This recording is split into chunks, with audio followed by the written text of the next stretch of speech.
朋友们好，这里是江风世界。6月8日，我在江风时刻里跟大伙聊了一段历史。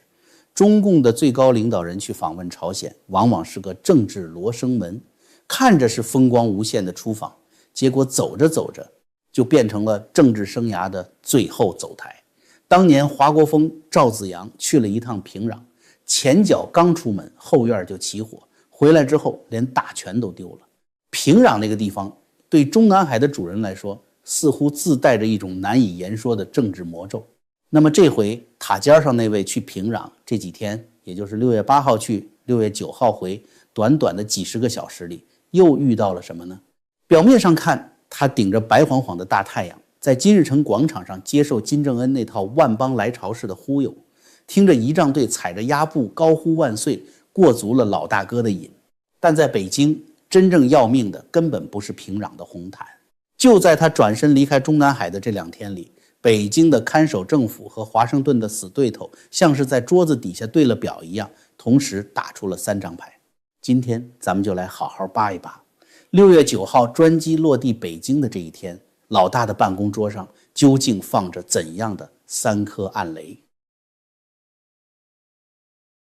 咱们先说第一颗雷，这颗雷埋在国务院里，表面看着冠冕堂皇，实则暗流汹涌。就在6月9号，也就是老大坐着专机从平壤回国的同一天，北京举行了一场级别极高的仪式。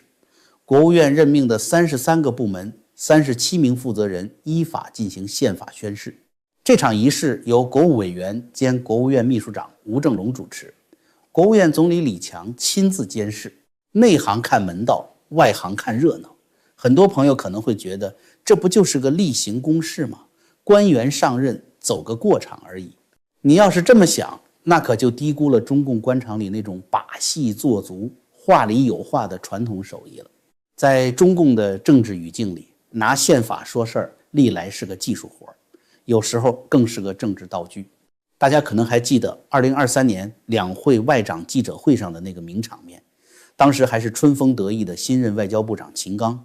在回答台湾问题的时候，特意从桌子上抓起一本红皮的《中华人民共和国宪法》，当着全世界媒体的面翻开序言就开始念，用宪法条文来威胁台湾。早年李肇兴当大会发言人的时候，也爱拿着宪法在手里翻来翻去。对这帮人来说，宪法平时就是个放在角落落灰的本子，需要对外演戏耀武扬威的时候就拿出来当红宝书挥舞2下。但今天李强搞的这场宪法宣誓性质完全不一样。这37个新上任的高官虽然嘴里念的是向宪法宣誓，但在中共那套森严的等级规矩里，他们实际上是在向站在台上的监事人李强进行政治表态。更关键的是，宣誓完毕之后，李强发表的那段讲话。我们翻开新华社6月9号发布的通稿，把李强训话的内容一个字一个字的抠出来看，你会发现一个反常现象。作为当朝总理，在老大出国访问，正是需要国内大唱赞歌烘托气氛的时候，李强的讲话里居然完全没有提那些中南海那位最爱听的陈词滥调，没有伟大斗争，没有东升西降，也没有什么新质生产力。那么李强反复敲打这37名手握实权的部门一把手，用的是什么词呢？通稿里赫然写着，李强要求他们坚持实事求是，深入开展调查研究，树立和践行正确政绩观，说实话，办实事，求实效，立足本部门本领域具体情况，从实际出发，按规律办事。听到这几个词，熟悉中共党史和派系话语体系的人心里估计都会咯噔一下。在中共的黑话词典里，实事求是，按规律办事这几个字从来就不是一句空洞的口号，它是胡温时代、李克强时代那批技术官僚最核心的政治护身符，也是他们用来抵御瞎指挥的街头暗号。李强趁着老大不在家，当着国务院37个实权派的面大谈实事求是，这背后的潜台词几乎是呼之欲出的。现在上面那个人在瞎折腾，搞得经济一塌糊涂，这叫不实事求是。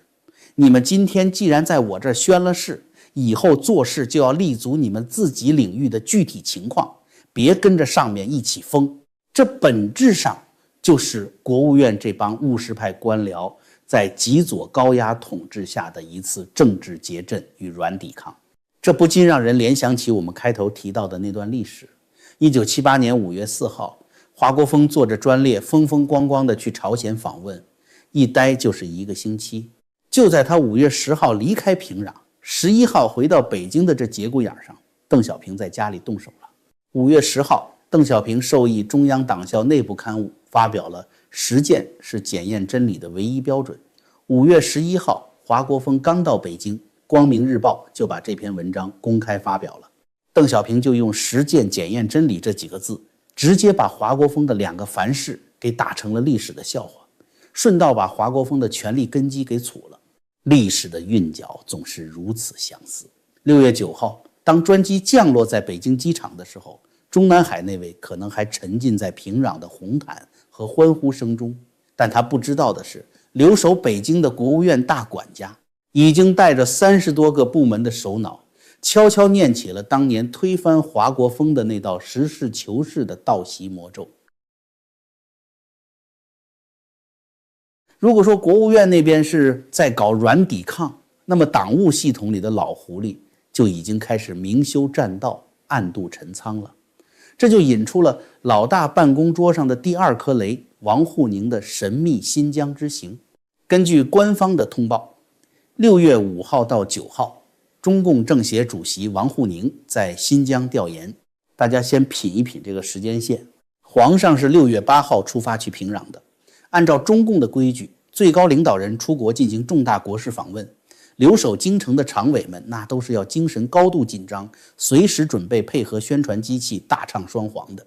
这是一个极其重要的政治表态期。可是王沪宁呢，他6月5号就提前溜出了北京城，一路往大西北跑，直到6月9号老大回国，他才恰好结束行程。作为中共意识形态的绝对大管家，王沪宁完美地避开了这次出访前后中南海里最容易沾惹是非的敏感期。这招叫什么？这在官场上叫做完美的政治侧身。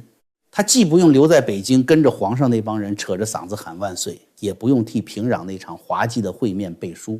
但你要以为王沪宁跑去新疆就只是为了躲清静，那就把这位三朝帝师想得太简单了。咱们来看看他这趟行程的蹊跷之处。官方给出的名义是去调研“十五五”时期新疆的现代化建设，调研经济和发展规划。按理说你带个国家发改委主任，或者带个主管经济的副总理去，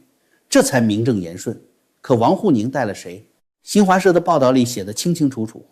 李干杰一同调研。李干杰是谁？中央政治局委员，中央书记处书记。更要命的头衔是中央统战部部长。一个政协主席带着一个管统一战线、管拉拢人心、管人事统战的大员，跑去新疆调研经济规划，这根本就是挂羊头卖狗肉。这是一场彻头彻尾的政治摸底和人事串联。咱们再看他去了哪里，见了谁。现在坐镇新疆的党委书记是谁？正是陈小江。王沪宁这次跑到新疆，行程深入哈密、和田以及兵团第13师、第14师。而陈小江作为一把手，必然是全程陪同对接。懂中共体制内脉络和派系分支的人一眼就能看透。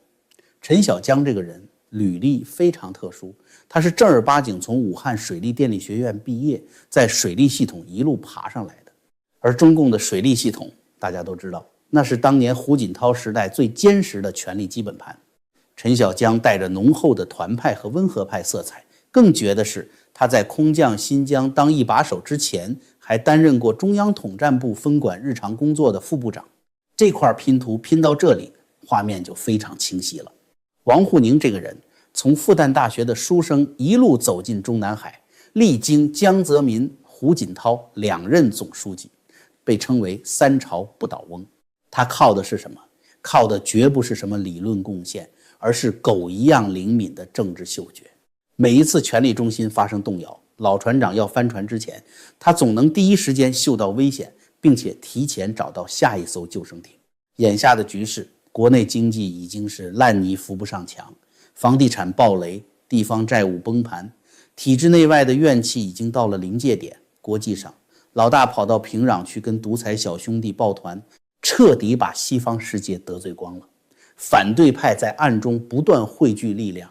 在这种大背景下，王沪宁带着现任统战部部长李干杰大老远跑去西北边陲找胡锦涛时代留下来的实权派，同时也是前任统战部常务副部长的新疆党委书记陈小江。这哪里是什么调研规划，这分明就是新老统战部长借着去哈密和田下基层的机会，在秘密接头，是在搞党内结盟，是在搞党内真正的统一战线啊！他这是在替自己铺排后路，在后习时代真正到来之前，提前向地方上的温和派、实力派抛媚眼、结善缘。万一哪天中南海里真的变了天，王沪宁凭借着今天结下的这张网，照样能把不倒翁的戏码继续唱下去。说到这里，咱们也得学学王沪宁的未雨绸缪，提前给自己储备点本钱。不过咱们不搞政治算计，咱们要储备的是实实在在的身体本钱。在这里依然要向大家推荐咱们频道的老朋友，也是大家复购率极高的滋补极品普瑞堂的明星产品玄宝黑参。在这个动荡的岁月里，咱们老百姓最根本的底气就是一个好身体。这款黑参经过9蒸9爆的传统工艺，能最大程度地锁住人参皂苷的精华，对补气血、抗疲劳、提升整体免疫力有着非常显著的效果。很多朋友反馈，切片泡水喝上一段时间，精气神就完全不一样了，晚上睡眠踏实，白天干活也有劲。现在的福利非常给力，只要您的订单买满500美元，就直接赠送您1整根高品质的玄宝黑参，买满1000美元送2根，买得多送得多，上不封顶。大家在结账的时候千万别忘了输入江峰的专属优惠码 JF， 不仅能享受满赠，而且全球包邮，直接送到您家门口。好的，咱们接着往下聊。国内是国务院暗部魔咒，老国师另寻后路。而在国外，老大这趟平壤之行更是直接招来了华盛顿的一记狠拳。这就是6月9号摆在办公桌上的第3颗雷，五角大楼的落地展。就在中南海那位站在平壤的广场上，听着朝鲜仪仗队高呼祝同志身体健康的时候，大洋彼岸的美国国防部不声不响地抛出了一份极具杀伤力的名单，最新修订的 1260H 中国军事企业名单。咱们先来看看这份名单里都有谁。这次五角大楼一口气新增了10几家中国的龙头企业，包括阿里巴巴、百度、比亚迪、大疆创新、做人形机器的宇树科技，以及医药代工巨头药明康德。不仅如此，美国人还特意把今年2月份短暂撤下名单的2家芯片国家队长江存储和长鑫存储又给加了回去。这份名单看下来，你会发现美国人打的实在是太精准、太毒辣了。包子这2年天天在国内吹嘘什么？吹嘘能拯救中国经济的新质生产力。阿里巴巴和百度代表着中国的人工智能，比亚迪代表着新能源电动车，长江存储代表着国产自主芯片，药明康德代表着生物医药。这些全都是他逢会必吹的心头肉，也是中共试图弯道超车对抗西方的最后几张底牌。结果呢，五角大楼一个 1260H 名单把这些新质生产力的代表直接给一网打尽，来了个大团灭。被列入这个名单意味着这些企业在美国的业务将受到极大的限制，不仅拿不到美国国防部的任何合约，更要命的是，这是一张贴在脑门上的红字标签。美国的投资机构、各级政府甚至普通的商业伙伴看到这个名单都会退避三舍，这等于是切断了这些企业在国际市场上的资金链和信任链。然而，这件事最让人拍案叫绝的还不是名单的内容，而是这份名单发布的时间差。据美国媒体透露，这份名单其实在今年2月份就已经准备好了，甚至在网站上短暂地挂过几分钟。但为什么当时被火速撤回了呢？因为华盛顿在等。他们在等5月份在北京举行的那场川普与北京高层的峰会。美国人当时是留了余地的，把刀藏在背后，给你个面子，坐下来谈谈贸易，谈谈技术竞争，看看你愿不愿意在底线上做点让步。结果呢，峰会开完了，美国人发现对面的态度依然是死猪不怕开水烫，满嘴的官腔，实质性的让步一点没有，明摆着就是在拖延时间。这还不算完，峰会结束才不到1个月，中南海那位就大张旗鼓地跑去了平壤，去跟被国际社会全面制裁的朝鲜政权抱团取暖，称兄道弟去了。这对华盛顿来说是可忍孰不可忍。既然你铁了心要跟流氓混在一起，那我还给你留什么面子？于是五角大楼掐着老大在平壤大搞意识形态同盟，专机刚刚准备返程的这个节骨眼，把这份迟到了4个月的名单狠狠地砸了下来。这背后的潜台词翻译成大白话就是：你在平壤接着装你的社会主义老大哥吧，你在那边搞阅兵，我就在华盛顿切断你引以为傲的科技大动脉。这不叫制裁，这叫杀人诛心，一点情面都没留，直接把他在国际舞台上强撑出来的面子给撕得粉碎。我们常说集权政权看着总是固若金汤，不可一世，但它的崩塌往往不是发生在正面的总攻里，而是发生在独裁者转过身去，闭着眼睛享受万呼万岁的那1秒钟。当他以为自己掌控了一切的时候，他的后院其实已经全都在为他准备后事了。好的，今天咱们就聊到这里，感谢您的观看，别忘了订阅，打开小铃铛，给视频点个赞，也欢迎您转发给更多的朋友。咱们下期节目不见不散。